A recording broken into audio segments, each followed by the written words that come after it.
جن کو تم نے کلمہ پڑھایا ان کو بھی ہم مسلمان مانتے ہیں، جن کو حضور نے کلمہ پڑھایا کیا ہم نہیں مانتے؟ مسئلہ یہ نہیں ہے کہ ہم ان کو نہیں مانتے، مسئلہ یہ ہے کہ وہ ہمیں نہیں مانتے۔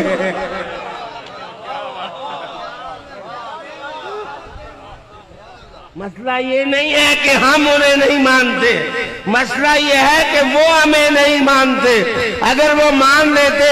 تو سفین کیوں ہوتی، جمل کیوں ہوتی، ناروان کیوں ہوتی؟ یہ ہوئی اس لیے ہے کہ تم نہیں مانتے، وگرنہ علی تو قرآن کا جھنڈا لے کے کھڑا۔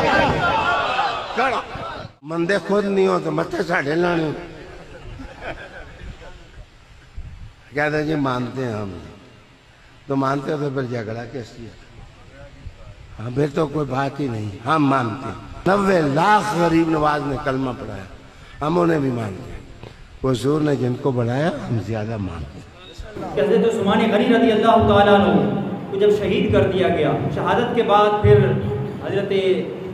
مولا علی شیر خدا کرم اللہ وجہ الکریم کو خلیفہ مقرر کر دیا گیا۔ امیر معاویہ رضی اللہ تعالیٰ عنہ نے قصاص کا مطالبہ کیا کہ حضرت عثمان غنی رضی اللہ تعالیٰ عنہ کو جن لوگوں نے شہید کیا ہے ان کا قصاص لیا جائے، بدلہ لیا جائے۔ اور یہ مطالبہ کس نے کیا؟ حضرت امیر معاویہ رضی اللہ تعالیٰ عنہ۔ اور یہ اس وقت جو ہے یہ ملک شام میں تھے امیر معاویہ رضی اللہ تعالیٰ عنہ۔ جب آپ نے یہ مطالبہ کر دیا تو پھر حضرت مولا علی شیر خدا کرم اللہ وجہ الکریم تک یہ بات پہنچی، یہ خط پہنچے اور مطالبات پہنچے کہ حضرت عثمان غنی رضی اللہ تعالیٰ کا قصاص لیا جائے، بدلہ لیا جائے، کہ جنہوں نے شہید کیا ہے ان کو قتل کیا جائے۔ لیکن کثیر کو وجوہات تھیں کہ جس کی بنا پر مولا علی نے ان کا قصاص نہ لیا۔ اور یہ اہل سنت کا پہلے آپ کو بتا دوں کہ یہ عقیدہ ہے کہ مولا علی شیر خدا کرم اللہ وجہ الکریم حق پر تھے، حق مولا علی کے ساتھ تھا، لیکن یہ مطالبہ کرنا بھی ایک اجتہادی مسئلہ تھا، کیونکہ امیر معاویہ رضی اللہ تعالیٰ نے کہا کہ اتنے جلیل القدر صحابی خلیفہ رسول اللہ کے خلیفہ ثالث ان کو شہید کیا گیا ہے، اور اتنا ظلمن شہید کیا گیا، ان پر پانی بند کیا گیا، کھانا بند کیا گیا، ان کا محاصرہ کیا گیا ان گھر کا، اور پھر ان کا قصاص نہ لیا جائے، یہ کیسے ممکن ہے؟ جب یہ مطالبہ کیا تو مولا علی رضی اللہ تعالیٰ عنہ نے ان کا قصاص نہ لیا۔ اور پھر درمیان میں کچھ آپ کو پتہ ہے کہ جو مشیر ہوتے ہیں نا، یہ لڑائیاں یہی ڈلواتے ہیں۔ پھر غلط جو مشیر تھے انہوں نے امیر معاویہ رضی اللہ تعالیٰ عنہ کو بھڑکایا، کہا کہ جی نہیں، وہ جان بوجھ کے قصاص نہیں لے رہے، بلکہ اتنی باتیں غلط پہنچائی گئی امیر معاویہ تک کہ جنہوں نے حضرت عثمان غنی رضی اللہ عنہ کو شہید کیا ہے ان کو عہدے دیے، ان کو جناب جی ملازمتیں دی ہیں حضرت مولا علی شیر خدا نے۔ یہ غلط باتیں جھوٹ پر مبنی یہ باتیں امیر معاویہ تک پہنچائی گئی، اور جس کی وجہ سے حضرت امیر معاویہ رضی اللہ تعالیٰ عنہ کے دل میں یہ خیال آیا کہ جب یہ جان بوجھ کر کے ساتھ نہیں لے رہے اور یہ سارے معاملات کر رہے ہیں اور ان کو عہدے بھی دے رہے، تو اس کا مطلب یہ ہے کہ وہ جناب یہ خلافت کے اہل نہیں ہیں، جس کی وجہ سے امیر معاویہ رضی اللہ تعالیٰ عنہ نے مولا علی شیر خدا سے جنگیں ہوئیں۔ اور پھر یہ بھی ذہن میں رکھیں کہ حضرت امیر معاویہ رضی اللہ تعالیٰ عنہ اکیلے نہیں تھے، آپ کے ساتھ اما عائشہ صدیقہ رضی اللہ تعالیٰ عنہ بھی ساتھ تھے، اور اس کے علاوہ اور بھی جناب جی آپ کے ساتھ موجود تھے، کہ جیسے کہ عبداللہ بن عباس، حضرت عبداللہ بن عمر، حضرت عبداللہ بن السلام، یہ ہو گئے نیوٹرل، انہوں نے کوئی بات نہ کی، کہتے ہم دونوں گروہ کی طرف نہیں آتے۔ اور جو حضرت علی رضی اللہ عنہ کے جو مخالف تھے وہ حضرت اما عائشہ صدیقہ، حضرت طلحہ، حضرت زبیر، حضرت محمد بن طلحہ، امیر معاویہ، اور ان کے ساتھ اور جو شرکاء تھے، اور حضرت علی رضی اللہ تعالیٰ کے ساتھ بھی کثیر صحابہ کرام جو حق کے ساتھ تھے وہ بھی موجود تھے، جو امیر معاویہ کے ساتھ ٹکرائے، اور ان کی آپس میں جنگیں ہوئیں، اور وجہ کیا بنی؟ حضرت عثمان غنی رضی اللہ تعالیٰ عنہ کا قصاص۔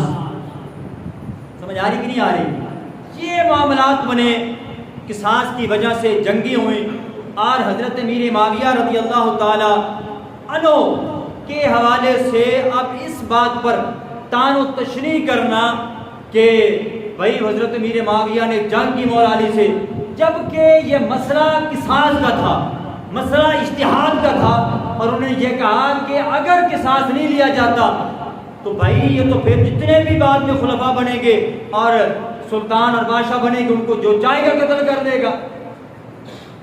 اس وجہ سے حضرت امیر معاویہ رضی اللہ تعالیٰ عنہ نے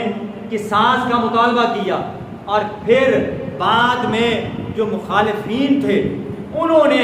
کچھ ہو گئے مولا علی کے ساتھ اور کچھ ہو گئے جناب امیر معاویہ کے ساتھ، اور پھر بعد میں کچھ ایسے جو رافضی پیدا ہو گئے جو امیر معاویہ رضی اللہ تعالیٰ عنہ ان کے گروہ کے ساتھ جتنے بھی شریک تھے ان کی تان و تشریح کر کے انہوں نے گالیاں دی، مولا امیر معاویہ کو گالیاں دے کے مولا علی کے ساتھ ہو گئے، اور کچھ ایسے ناسوی قسم کے نکلے کہ جنہوں نے مولا علی رضی اللہ تعالیٰ عنہ کو برا بھلا کہا اور امیر معاویہ کے ساتھ ہو گئے۔ جبکہ اہل سنت کا عقیدہ یہ ہے کہ جو بھی مشاجرات صحابہ ہوئیں، جو بھی لڑائیاں اور جنگیں ہوئیں، اس میں کسی کو بھی یہ اختیار نہیں ہے کہ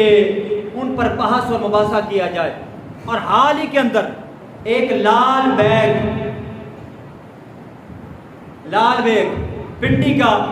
ایک کمینہ کہ جنہوں نے مولا علی کا نام لے کر تان و تشریح امیر معاویہ پر کر رہا تھا، اور کیا کر رہا تھا جناب؟ کہتا تھا کہ جی یہ مسئلہ نہیں ہے کہ ہم ان کو نہیں مانتے، بلکہ مسئلہ یہ ہے کہ وہ ہمیں نہیں مانتے۔ کیا کہہ رہا تھا؟ کہ ہم تو ان کو مانتے ہیں لیکن وہ ہمیں نہیں مانتے، یعنی کہ امیر معاویہ رضی اللہ تعالیٰ عنہ ان کے گروہ کا ذکر کر رہے تھے کہ وہ مولا علی کو نہیں مانتے تھے۔ وہ بھی میں آپ کو ذکر کروں گا تو حدیث سے کہ وہ کیسے نہیں مانتے تھے۔ اس سے پہلے عقائد اہل سنت سے جو اعلیٰ حضرت علیہ رحمہ نے شیخ محقق کے حوالے سے لکھا ہے، یہ جلد نمبر جناب کی 5 ہے، اور شیخ محقق وہ فرماتے ہیں کہ نبی کریم علیہ الصلوۃ والسلام کی تعظیم اور آپ کی تکریم اور احترام کے حوالے سے آپ کے صحابہ کا احترام اور ان کے ساتھ جتنے بھی ہیں ان سب کی عزت اور تکریم کی جائے۔ اور آخر میں آپ فرماتے ہیں، بڑی لمبی انہوں نے یہ عبارت لکھی ہے، آپ فرماتے ہیں کہ صحابہ کرام کے درمیان، بزرگان دین کے درمیان جو اختلافات یا جھگڑے یا واقعات ہوئے ان پر خاموشی اختیار کرنا واجب ہے۔ ہم ان کے مشاجرات کو، ان کی لڑائیوں کو، ان کی جنگوں کو ذکر کر کے عوام کے اندر ایک عجیب قسم کی لہر کو پیدا کرنا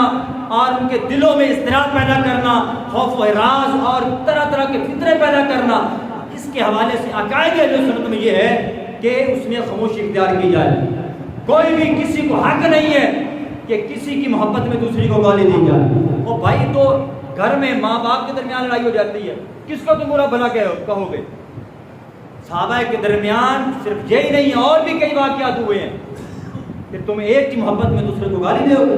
کسی کو یہ جائز نہیں ہے، کسی کے لیے یہ جائز نہیں ہے کہ ایک کی محبت میں کسی کو گالی دی جائے۔ اور پھر آگے فرماتے ہیں کہ ان اخبار اور واقعات سے اعراض کیا جائے۔ جتنی بھی یہ خبریں ہیں، جتنے بھی یہ واقعات ہیں، ان سے اعراض کیا جائے، اور جو مورخین جاہل راویوں اور گمراہ اور غلو کرنے والے شیعوں نے یہ بیان کیے ہیں، ان بدعتی لوگوں سے اعراض کیا جائے۔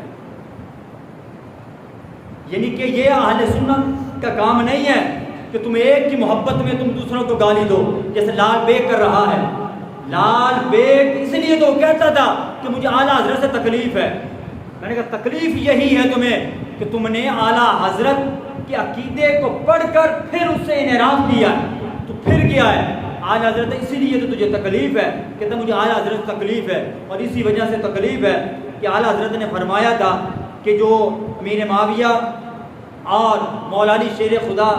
کرم اللہ وجہ الکریم کے جو معاملات ہیں اور ان کے عظمت اور شان کے حوالے سے مولا علی نے کیا، اعلیٰ حضرت نے کیا فرمایا؟ فرماتے ہیں کہ فرق کے مراتب بے شمار اور حق بدست حیدر کرار، مگر معاویہ بھی ہمارے سزا۔ کیا اعلیٰ حضرت فرما رہے، کہتے ہیں ان کے مراتب میں تو بڑا فرق ہے، مولا علی کی تو شان امیر معاویہ سے تو کہیں درجے اوپر ہے، مراتب میں تو مولا علی کہیں اوپر ہے، لیکن تم یہ نہیں کہہ سکتے کہ مولا علی کی محبت میں امیر معاویہ کو گالی دو، طعن و تشنیع کرو، یہ کبھی ہم برداشت نہیں کریں گے۔